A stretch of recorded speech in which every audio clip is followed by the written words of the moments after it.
All right, Congressman Marlin Stutzman is a member of the House Freedom Caucus. He joins us tonight from Capitol Hill. And, sir, it's good to have you on. It's been a day, and I know you've had Russell Vogt there from the White House meeting with the holdouts that remain, the more fiscally conservative, the fiscal hawks in the House. I know you're a maybe on this at this point. What can you tell us tonight? Well, the biggest, concern that I have had is just the increase in the debt and deficit. Being on the budget committee, being a budget hawk, just watching how, we have the Senate move that number up even higher, and understanding from the White House, what are we going to do to lower our debt and deficits? I think it's the biggest threat to the United States, frankly, and I believe that if we don't handle this sooner rather than later, there's going to be a debt crisis. But at the same time, and this is where it gets tricky, is it's kind of what comes first, the chicken or the egg, and we need a growing economy. And by passing the tax cuts and keeping the tax rates in place is going to be a really important piece to growing the economy. Yeah.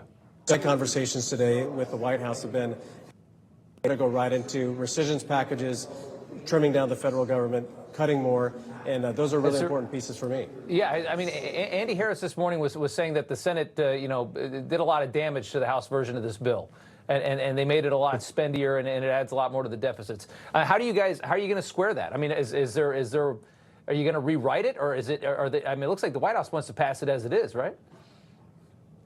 Yeah, the president's been very, on his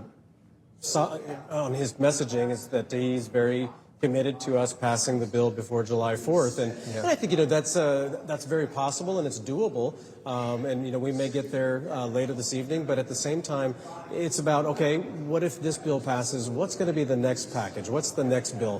What are the next steps? Because, boy, I tell you, I thought the bill that we passed out of the House to begin with, that was sent over to the Senate, it was really strong.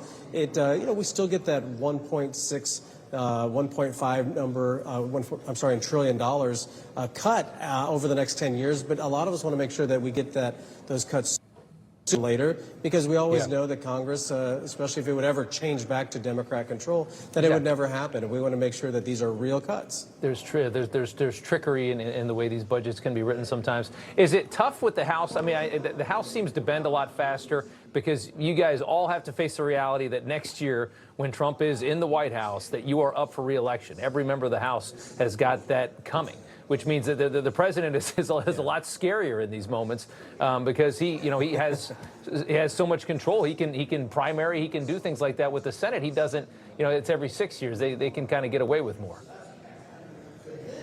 Well, Rob, I'll tell you what, I think that the House caucus and conference is actually more unified behind Trump's agenda than what the Senate is. And I think that's why we saw the product coming out of the Senate is that the Senate is not as conservative as the House is. And I'll tell you, Speaker Mike Johnson has done a fantastic job of bringing us all together, from all the four corners of the conference to be a strong conservative conference. Well, I mean, the president is very conservative. The president wants a smaller government. He wants to cut the hell out of Washington. Yes. That's why we got DOJ. That's why the government looks the way it does. But I think his contention is that in this moment, with the narrow majorities that Republicans have, and again, I've talked about this a lot, there is a uniparty kind of supermajority in Congress that wants to grow government bigger and doesn't care, and they're Republicans and Democrats. I think the president is basically saying this is as good as it gets, and hoping that everybody can fall in line, at least take the win, and that perfect isn't the enemy of good, right? Yeah, no, that's right. And, again, we know that the Senate is the low water mark. Of course, they've got their parliamentarian over there that, pulled a lot of things out of the bill. There's a lot of good in the bill. Yeah, absolutely. And, but, the tax rates are going to stay in place. The funding for the border is in place, funding for military. We're going to defund Planned Parenthood. No tax on tips, no tax on overtime. Some of those aren't pushed out as far as we'd like to have them, but it's a start. And like you said, we can't let the perfect be the enemy of the good. And I think, as we go into the appropriations process and rescissions process, there's going to still be several bites at the apple over the next several months. Congressman, we appreciate the time. Thank you so much. Thank you. Great to be with you this evening.